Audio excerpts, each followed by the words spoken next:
შაბათის ეთერმა მოიპოვა საქართველოს სომხეთის საზღვრის ვიდეო სამეთვალყურეო კამერების ჩანაწერები, რაც გიორგი ბაჩიაშვილის ქვეყნიდან გასვლის სრული სურათის აღდგენის საშუალებას იძლევა. 2025 წლის 2 მარტს 20 საათსა და 58 წუთზე სასაზღვრო გამშვებ პუნქტთან კამერები აფიქსირებს შავი ტოიოტას მარკის ავტომობილს.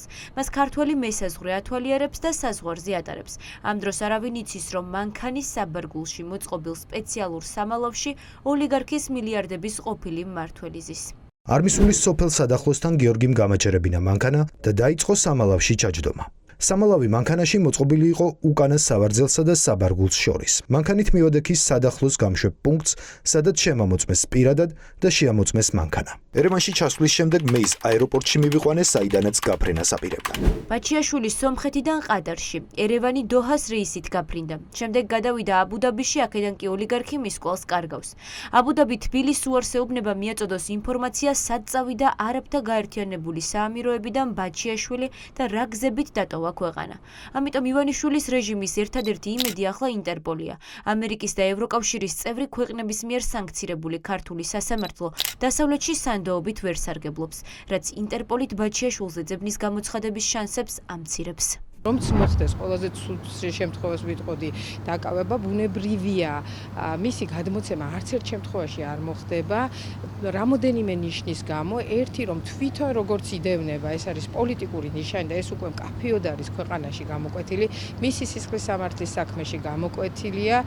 ეს საკითხები ის, რასაც მას ედავებიან საერთოდ დანაშაულის შემადგენლობას არ იძლევა. საქართველოში არ არსებობს დამოუკიდებელი სასამართლო სისტემა და ესეც არის ერთ-ერთი ექსტრადიციის განხორციელების შემაფერხებელი გარემოება. ეს განსაკუთრებით ცნობილია, ბუნებრივია საქართველოს ევროინტეგრაციის შემაფერხებელი ერთ-ერთი პუნქტი იყო სწორედ სასამართლო ხელისუფლება.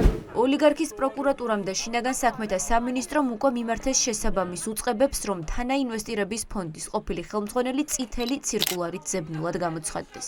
თუმცა იმის შანსი, რომ ბაჩიაშვილი ქართულ ციხეში ჩაჯდეს, პრაქტიკულად ნულის ტოლია. იურისტების განმარტებით სისხლის სამართლის საქმე ბაჩიაშვილის წინააღმდეგ ცალსახად პოლიტიკური შინაარსისაა, რის გამოც მისი გაქცევა მართლმსაჯულებისგან თავისარიდებად ვერ ჩაითვლება.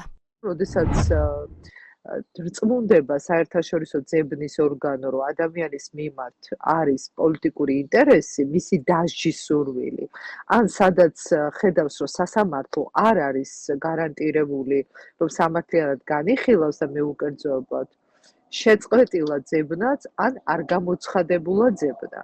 ამას აქვს დიდი მნიშვნელობა და ალბათ ეს ის შემთხვევა იქნება, სადაც წიასწარ არ შემილია, რა თქმა უნდა, ამის თქმა, მაგრამ ძლიერი არგუმენტები ექნება ბაჩიაშვილის მხარეს, რომ მოითხოვოს არ გამოცხადდეს ძებნა საერთაშორისო ორგანიზაციის მხრიდან.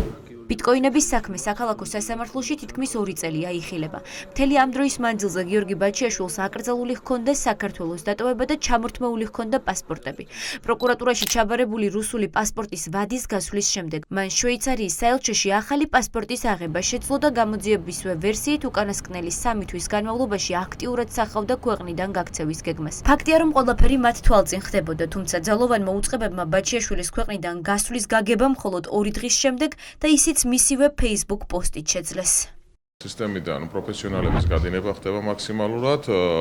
მიდიან ამერიკის შეერთებულ შტატებში, ევროპაში, ტრაილერი მძღოლება და ასე შემდეგ სამუშაო და სისტემა პარტიული აქტივით კომპლექტება. შესაბამისად, ეს არის ერთ-ერთი შედეგი ამ ყველაფრისა. მთავარი პოლიტიკური ოპონენტი ივანიშვილი შემოვიდა ქვეყანაში ისე, რომ ვერავინ ვერაფერი ვერ გაიგო და ეხლა უკვე მთავარი ფინანსური ოპონენტი შეიძლება ითქვას, მისი თვალთახედვიდან გაიპარა ისე, რომ ვერავინ ვერაფერი ვერ გაიგო. ამიტომ კიდევ ერთხელ დავრწმუნდით, რომ ეს სისტემა სინამდვილეში რაც ლევომუსულების შექმნაც სურს იმიჯურად ივანიშვილს, საერთოდ ნახევარიც არ არის იმის, რაც არის სინამდვილეში.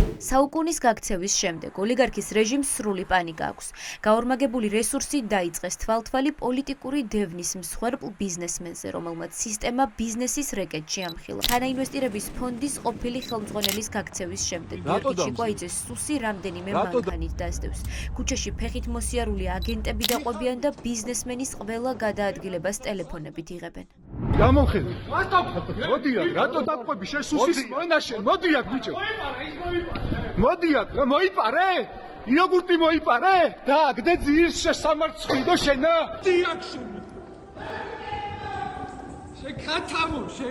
შესუსის მონა შესუსის მონა გადმოეთრი მანქანა და მითხარი რატო დამსდევ თუ პოლიციელი ხარ ქსივა მაჩვენი ვიხარ მე შენ არ გისაწყალ სახთან რატო გისაწყალ შენ საქმეზე ვარ მოსული ეხა ვის რა უთხარი ტელეფონში მესმოდა შენ ტიტუშკა შენა შესუსის აგენტო მონა შენ რას დამსდევთ ჰა რატო დამსდევთ ლაივში რატო დამსდევთ ჰა დღეს გიორგი ჩიკვაიძემ ცრუ სატელეფონო ზარი განახორციელა, სადაც თქვა, რომ სახლიდან გადის, თუმცა კარს ვერ კეტავს.